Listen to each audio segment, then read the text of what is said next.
Ya, saya kira kita pelajari, sebagian masuk akal, sebagian kita bisa berunding, kita bisa berdebat, ya kan? Ya, saya katakan tuntutan, saya kira banyak yang masuk akal, ya kan? Banyak yang menurut saya normatif, ya kan? Dan bisa kita bicarakan dengan baik, ya kan? Ya, saya kira kalau tim investigasi independen, saya kira ini masuk akal, saya kira, ya kan? Saya kira itu masuk akal, saya kira bisa dibicarakan dan nanti kita lihat bentuknya kayak bagaimana, ya kan? Kalau tarik TNI dari pengamanan sipil, ya saudaralah yang menilai apa ini masuk akal atau tidak, ya kan? Ya tugasnya TNI adalah menjaga rakyat, masyarakat dari ancaman manapun. Jadi terorisme itu ancaman, membakar-bakar ancaman, membuat kerusuhan itu ancaman kepada rakyat. Masa tarik TNI dari pengamanan sipil? Itu menurut saya debatable. Tapi saya akan melaksanakan tugas yang diberikan oleh Undang-Undang Dasar kepada saya. Prabowo respons 17-8 tuntutan rakyat. Sebagian masuk akal, sebagian kita bisa berunding. Presiden Republik Indonesia Prabowo Subianto menanggapi gelombang aksi demonstrasi yang membawa 17-8 tuntutan rakyat dalam beberapa pekan terakhir. Ia menilai sejumlah poin yang disuarakan masyarakat cukup rasional dan bisa dibicarakan bersama. Sebagian tuntutan memang masuk akal, sebagian bisa kita berunding, bisa kita perdebatkan. Banyak yang sifatnya normatif dan bisa dibicarakan dengan baik, ujar Prabowo dalam keterangannya, dikutip Minggu 7 September. Salah satu tuntutan yang menurutnya relevan adalah desakan pembentukan tim investigasi independen untuk mengusut kasus kematian Afan Kurniawan. Presiden Prabowo menyebut ide tersebut masuk akal dan terbuka untuk didiskusikan lebih lanjut. Soal tim investigasi independen, menurut saya itu bisa dibicarakan. Nanti kita lihat bentuknya seperti apa, jelasnya. Namun, pada poin tuntutan penarikan TNI dari pengamanan sipil, Presiden Prabowo memberikan pandangan berbeda. Menurutnya, peran TNI memang salah satunya menjaga keamanan rakyat dari berbagai ancaman.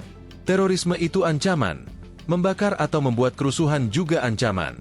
Jadi kalau menarik TNI dari pengamanan sipil, saya kira itu masih bisa diperdebatkan.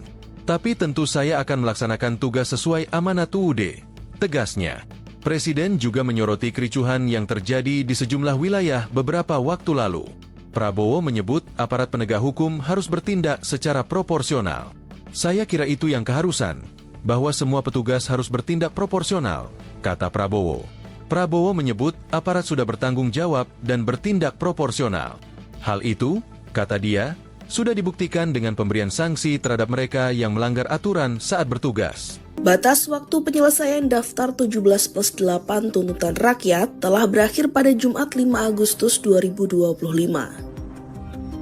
Berdasarkan pantauan kompas.com hingga Sabtu 6 September 2025, pukul 6:40 waktu Indonesia bagian Barat, situs bijak memantau menyatakan 10 tuntutan berstatus baru mulai. 4 tuntutan malah mundur, 8 tuntutan belum digubris, dan 3 tuntutan sudah dipenuhi. Lalu apa yang terjadi jika tuntutan-tuntutan tersebut tidak dipenuhi? Ketua BEM Kema Universitas Padjadjaran atau UNPAD, Vincent Thomas, menegaskan bahwa rakyat akan terus bergerak apabila pemerintah mengabaikan tuntutan tersebut. Vincent juga mengatakan UNPAD yang tergabung dalam kolektif 17+8 Indonesia Berbenah akan mengkaji strategi lanjutan.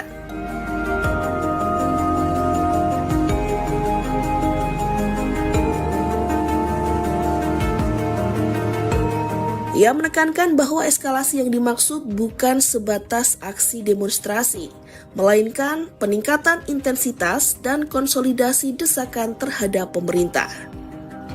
Suara dengan nada serupa juga datang dari UGM.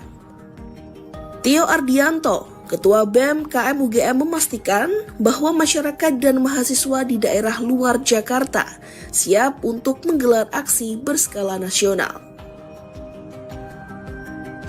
Sementara itu, Penasehat Khusus Presiden Bidang Politik dan Keamanan, Wiranto, memastikan bahwa Presiden Prabowo Subianto mendengar aspirasi rakyat.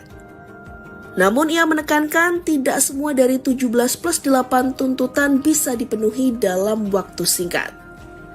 Hal itu disampaikan Wiranto di Istana Kepresidenan pada Kamis 4 September 2025.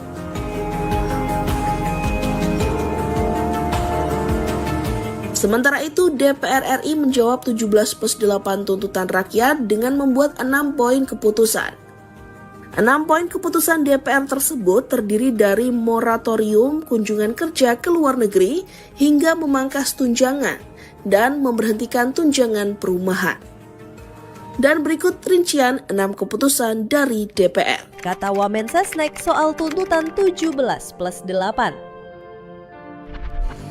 Wakil Menteri Sekretaris Negara Juri Ardiantoro memastikan pemerintah pusat akan menindaklanjuti tuntutan 17+8 yang sebelumnya sudah disampaikan ke DPR.